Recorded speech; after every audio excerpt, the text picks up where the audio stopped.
دورة حياة الكوبرايتر، فيديو جديد على القناة اللي في الفيد كوبرايتنج هاب. وهنتكلم عن دورة حياة الكوبرايتر من أول ما بيبقاش أصلا عارف إن هو كوبرايتر لحد ما بقى سينيور وتايه ما بين طرق كتير، مش عارف أو عارف يختار أي طريق فيهم عشان يمشي فيه أكتر. فخلينا نبدأ ونشوف هو رحلته إزاي وصلت من هو ما يعرفش أصلا إن هو ينفع كوبرايتر لمرحلة إن هو بقى سينيور expert في المجال، وقادر إن هو يختار بين طرق مختلفة ومتنوعة. المرحلة الأولى إنك أصلًا ما تكونش عارف إنك copywriter أصلًا بقى. يعني إيه ما تكونش عارف إنك copywriter أصلًا؟ يعني ببساطة الشغل ده مش مُتعارف عليه، ونتيجة إنه مش مُتعارف عليه ومش منتشر بين الشباب أو بين الكبار حتى. آآ هتلاقي نفسك أنت ممكن تبقى copywriter وتنفع copywriting بس أنت ما تعرفش أصلًا إنك تنفع. هنا بييجي أول مرحلة في حياتك عشان تبدأ تستكشف أنت تنفع والّا لأ. والاستكشاف ده يشمل حاجات مختلفة، منها الSWOT analysis مثلًا اللي بتعمله لنفسك، تقعد مع نفسك كده بورقة وقلم وتحدد نقاط قوتك وضعفك، تحدد الفرص اللي قدامك، تحدد علاقاتك، تشوف شغلك الحالي هل stable والّا لأ، هل محتاج تغيّر شغلك والّا لأ. تشوف حاجات كتير عشان تبدأ تشوف أو تبدأ تحدد هو أنا محتاج أشوف الwriting career والّا لأ. وأصلًا ممكن ما تكونش عارف يعني إيه copywriting، فتبدأ بقى خطوة قبلها، اللي هو كتابة محتوى. يعني إيه كتابة محتوى؟ وكلنا بنكتب، فكلنا بنكتب دي بتخلّيك إيه، بتخلّيك عايز تدوّر أكتر عن إزاي اللي بيكتبوا دول بيكسبوا فلوس، أو إزاي اللي بيكتب بقى بيكسب، إزاي دي بقت شغل. فلمّا تفهم دي هتقدر تقدّر الشغل، فتقدر تتعلم فيه. وبالتالي لو أنت أصلًا مش شايف أو شايف إن الcopywriting آآ remotely job أو online job، وبالتالي هتكون سهلة، فده اعتقاد خاطئ محتاج تغيّره الأول عشان تعرف فعلًا تاخد خطوة حقيقية في المجال ده. وعشان كده أول خطوة معانا في كونك أصلًا ما تعرفش إنك copywriter، إنك بتبدأ تفهم أكتر، تبدأ تشوف هُم بيكسبوا إزاي، بيشتغلوا إزاي، بيتعلموا إيه، محتاجين يفهموا إيه، إيه دورهم في الbusiness، إزاي بيقدروا يحققوا شغل مستمر، والّا ده شغل قطاعي، والّا ده شغل بالمرّة، والّا project، والّا بيحصل إزاي يعني، حياتهم ماشية إزاي. فبيبقى ده مرحلة استكشاف في الأول. تستكشف نفسك وتستكشف الشغل نفسه بتاع الcopywriter ده، الtitle ده بيعمل إيه.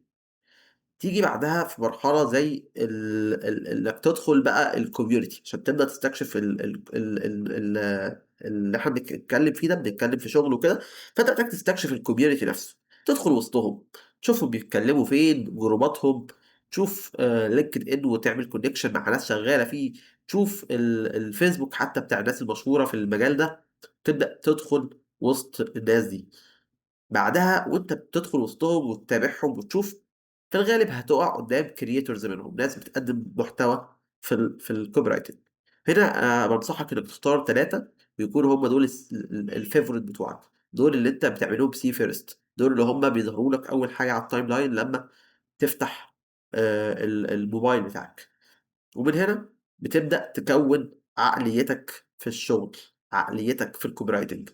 ليه 3؟ عشان زي ما قُلت لك أنت دول أنت بتختارهم لإنّك وثقت فيهم إن هم هيقدّموا لك حاجة فعلًا مفيدة ومختلفة، وأنت شخصيتك ماشية مع شخصيتهم أو قريبين منّك أو شايف إن هم عندهم حاجة يقدّموها لك. وعشان كده أنت محتاج تختار الtop 3 فيهم مع وجودك متابع وموجود داخل الcommunity وبتعمل كل حاجة، أنت موجود وبتشوف وبتتفرّج. بعدها هتتعلم عن الأساسيات. يعني إيه بقى؟ والله أنت لمّا تابعت ال3 دول فهُم بيقدموا محتوى بالفعل، فدي خطوة. التانية إنك تشوف أصلًا أساسيات العلم ده، الbasics بتاعته، بتتكلم في إيه. فتروح الأول بقى تشوف الmarketing كmarketing أصلًا بقى، هو يعني إيه marketing؟ وتبدأ تفهم أكتر عن الmarketing، ثم الdigital marketing as a tool في إيد الmarketing عشان تحقق أهداف الbusiness، ثم الcontent marketing as a tool من tools الdigital وtools حتى الoffline، بس يعني الcontent marketing ظهر أكتر مع الonline. فعمومًا أنا عايزك تفهم عن الbasics لكل نقطة من النقط الواسعة اللي تشمل المجال.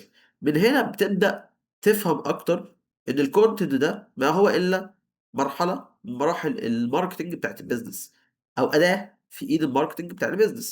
ومن هنا تقدر تفهم أكتر إن أنت محتاج تتقن الأداة دي كويس أوي، فتبقى حرفي فيها، تبقى صنايعي فيها. فلمّا تبقى صنايعي في الcontent نتيجة ده إيه، إنك هتبدأ تفهم أكتر بعد كده.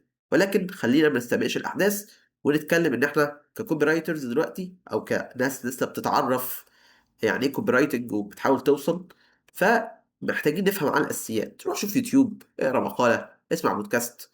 عن نفسي كنت باسمع بودكاست لعبّر من محتوى على SoundCloud، كان مفيد جدًا.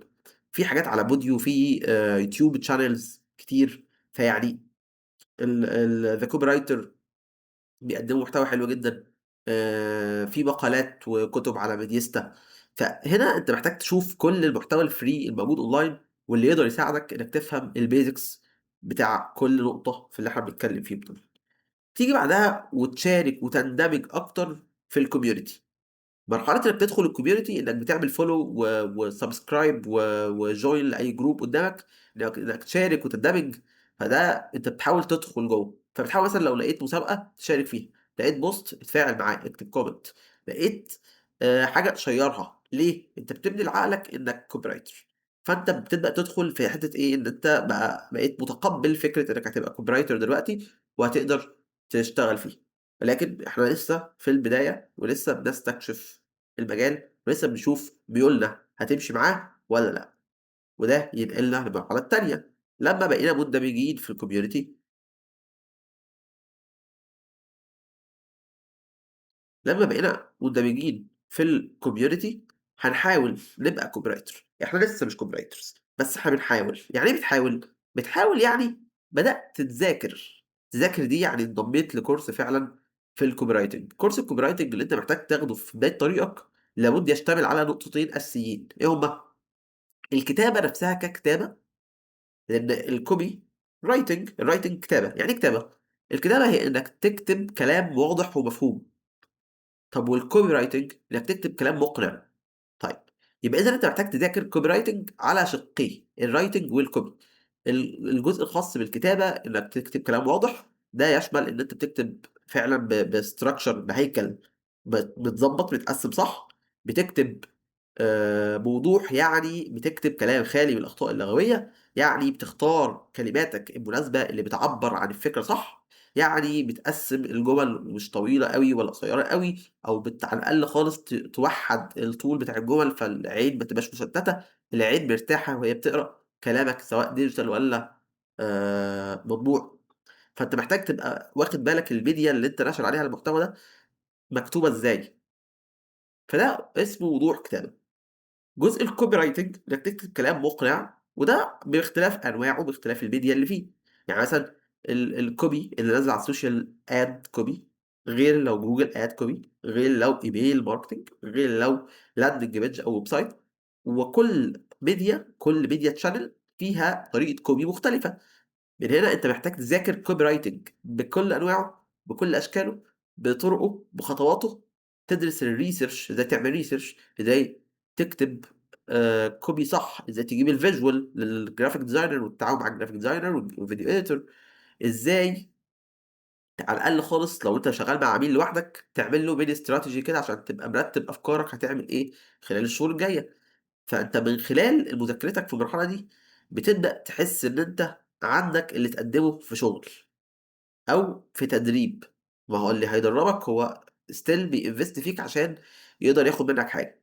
فأنت محتاج تدّي له حاجة أو تبيّن له إنّك قادر تدّي له حاجة عشان يبدأ يقبلك في تدريبات وinternships وخلافه. وأنت بتذاكر ما فيش حاجة اسمها أذاكر بس، ما فيش حاجة اسمها أذاكر كورس وأنام، أو أذاكر كورس وخلصنا. لأ، لابد تطبّق. طبّق كل معلومة جديدة بتاخدها من كورس أو من غيره. يعني الكورس ده طريقة من طرق المذاكرة، ولكن في طرق تانية. والله اتعلّم مجانًا بإيه؟ مقالات، ذاكر مقالات، ذاكر بودكاست، آآ ذاكر وخُش التحديات اللي بتدخلها مثلًا في الجروبات وكده. فده بيخلّيك إيه، بيخلّيك نشِط وإيدك في الشغل، ففاهم المعلومة اللي أنت بتقدّمها دي أو فاهم المعلومة اللي أنت بتذاكرها دي بتطبّق إزاي فعلًا. فلمّا تيجي تتسأل بعد كده تاني في الinternship برضه باربطها لك بيها أهو، أو في الشغل الأول اللي هييجي لك. فأنت بتيجي تذاكر إيه، بتيجي فاهم اللي أنت بتقوله، مش بس بتسمّعه أو بس قُل كلام منمَّق مُرتَّب عشان أنت مذاكره وحافظه. فلأ، المطلوب إنك تبقى فاهم الكلام، لإن هو مش علم يُحفظ ولكن علم يتفهم ويُطبّق بالفهم، ومع زاوية إبداعية فيما يخُص حياتك وتجاربك السابقة، ده كلّه بيخلّيك مميز ومختلف في السوق. طيب، تالت خطوة وأنت بتحاول تبقى copywriter، أنت محتاج تشوف دايرة علاقاتك، تشوف لو تعرف حد صاحب business، لو تعرف مكان ما، جارك، قريبك، حد في الكلية عندك، المهم تشوف دايرة علاقاتك عشان تبدأ تشوف منه عميل، أو تاخد فرصة تدريب، أو تشارك في مسابقة ما فتبدأ تكسب حاجة أو تطلّع portfolio. المهم إن أنت محتاج بشكل من الأشكال تبني أول portfolio ليك. وعند وصولك لمرحلة إنك بنيت أول portfolio ليك، أحب أقول لك مبروك أنت بقيت copywriter. copywriter من غير portfolio مش copywriter، فهتبقى copywriter أول ما يبقى عندك portfolio. طيب، يعني إيه يبقى عندك portfolio؟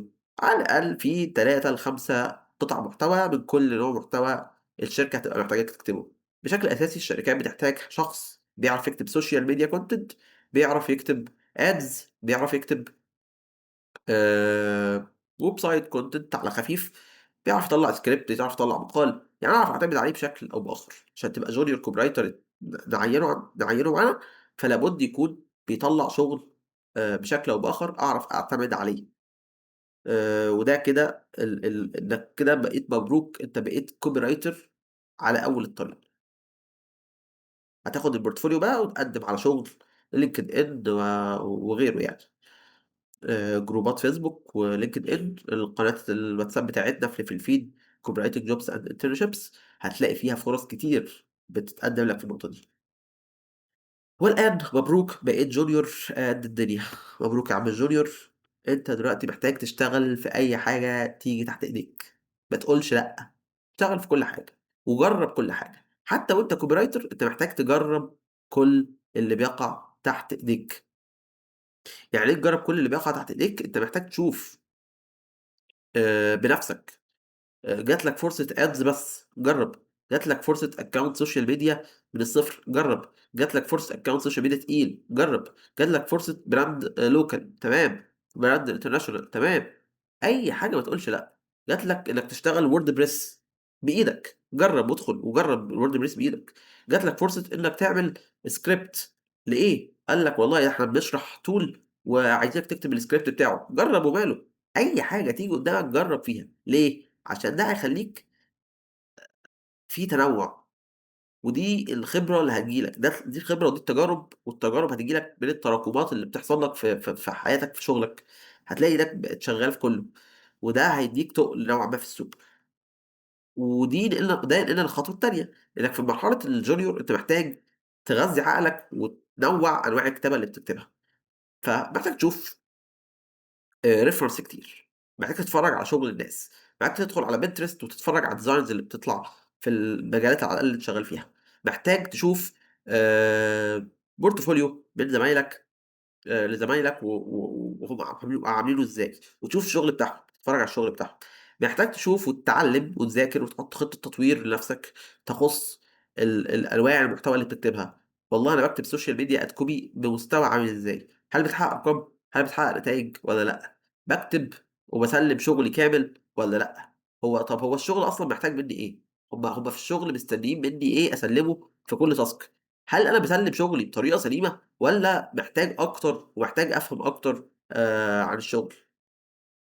دي كلّها أسئلة أنت محتاج تسألها لنفسك وتبدأ تحط خطة تطوير لكل مهمة أنت بتعملها في يومك في الشغل، يعني أنت اقعد مع نفسك كده، وده أنا عملته مع نفسي قبل كده، تقعد مع نفسك وتشوف أنا كل task باعمله في اليوم بياخد منّي وقت قد إيه، لمّا آجي أكتب calendar بتاخد منّي وقت قد إيه، لمّا باجي أكتب حاجة معيّنة أو أطلّع مقال أو أطلّع script بتاخد وقت قد إيه، بتطلع بquality عاملة إزاي، طب أنا محتاج أطوّر في نفسي في إيه؟ فدي كلّها أسئلة أنت محتاج تجاوب عنها وتبدأ تحط لها بلان تعليمية و وتاخد وقتك، يعني امشي فيها واحدة، واحدة، المهم تتعلم في الآخر. حاجة من الحاجات المهمة ليك فيك كjunior إنك بتكون بطيء نوعًا ما في التاسكات، وعشان كده أنت مهم إنك تتمرن على زيادة سرعتك بالتدريج، فمحتاج تmonitor سرعتك في الأول، يعني والله أنا باخلّص الكالندر في 8 ساعات، أنا هاخلّصها في 6 النهارده، طب أقعد أتمرن على كده شهر، باحاول باجري، باحاول أجري، باحاول أجري، طبعًا ده لا يخل بالquality إحنا بنخلّصها في 6 بquality عالي. فأنت هنا بتحاول تزوّد سرعتك. ليه تزوّد سرعتك وتركيزك وانتباهك وسهولة تنفيذك للtask؟ عشان ده اللي بينقلك من مرحلة للتانية، ده اللي بينقلك من مرحلة الjunior للmid level للsenior. فده كلّه هيكون بيأهّلك للمراحل الجاية. طيب، إيه كمان؟ إنك تشارك اللي بتتعلمه في community، مع الcommunity. يعني إيه بقى الفكرة دي؟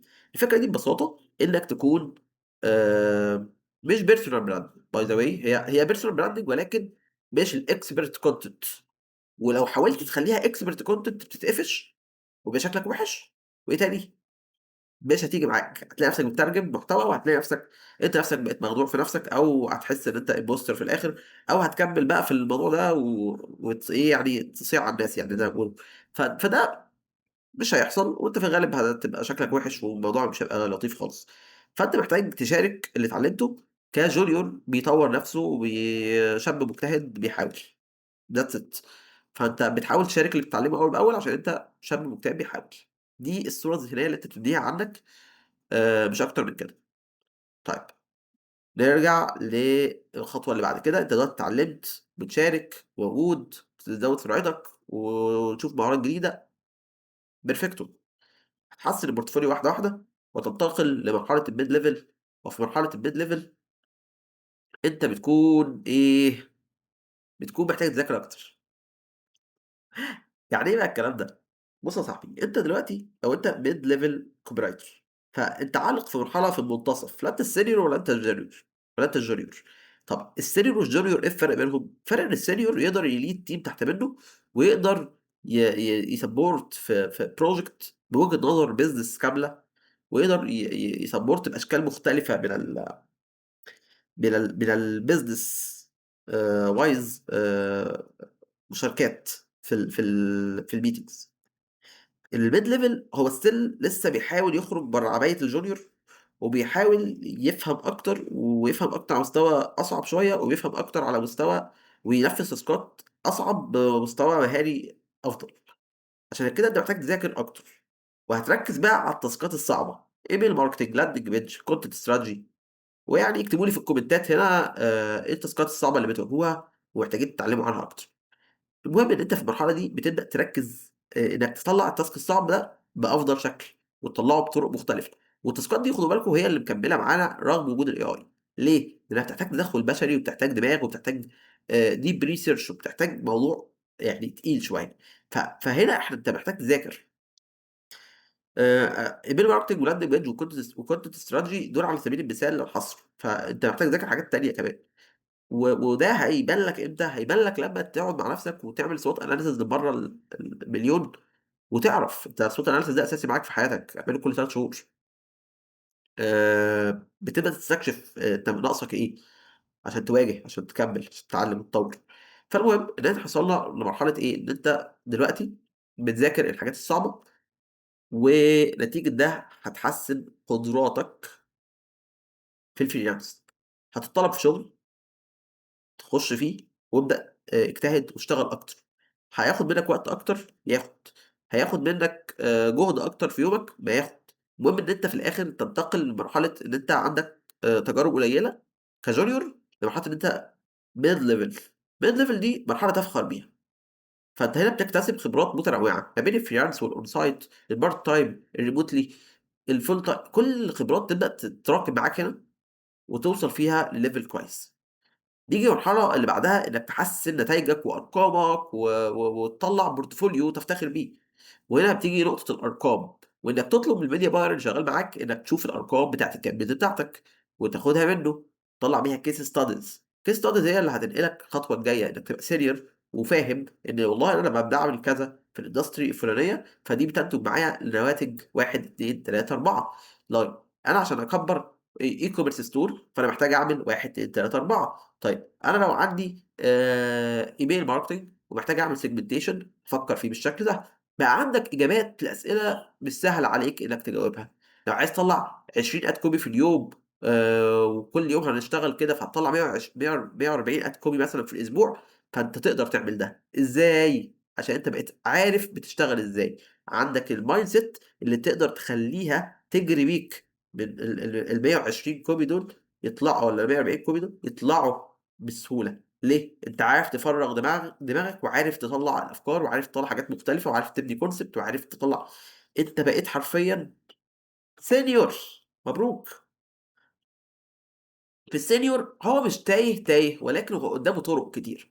الطُرق الكتير أحيانًا بتتوّه، بتخلّيك يعني تمام أوكي، I am senior، أقدر أعمل إيه بقى؟ عندك طُرق مختلفة.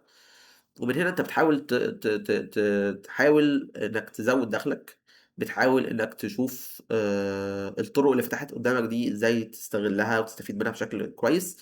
في طريق إنّك تكمّل full time في الشركات وتبقى content lead وassociate creative director وcreative director و و والسكة دي كلّها، فده طريق. في طريق إنّك تذاكر إدارة وbusiness وfinance وتفتح agency بتاعتك أو business model ما. في إنّك تتخصص في مجال بعينه أكتر وتتعمق فيه أكتر، فتبقى expert الحتّة دي، واللي يدوّر على حد real estate content يبقى هو فلان، حد e-commerce copywriter فهو يوسف، حد هو مش عارف SaaS copywriter فهو SaaS copywriter. ففلان ده تخصُّص عُمق، بعد كده الكلمة منّك بفلوس. فدي الفكرة بتاعة الsenior. كمان ساعتها بيبقى عندك الفرصة إنّك تبدأ personal branding as إيه، as expert، تبدأ تقدّم كورسات واستشارات، تبدأ تكون موجود على ساحة الcreators أو الpersonal branding experts الموجودين في السوق، فيسبوك، LinkedIn، بتختار لك platform يعني وتبدأ عليها. بس كده. فتابعوني، أنا موجود على فيسبوك وLinkedIn بشكل أساسي، وباقدّم لكم free workshop، free content session كل أسبوع على Saturday copywriting nights في جروب الواتساب بتاعنا، هاسيب لكم اللينك تحت. واعملوا share بقى مع أصحابكم ولايكات وكده. بس، شكرًا ليكم، السلام عليكم ورحمة الله.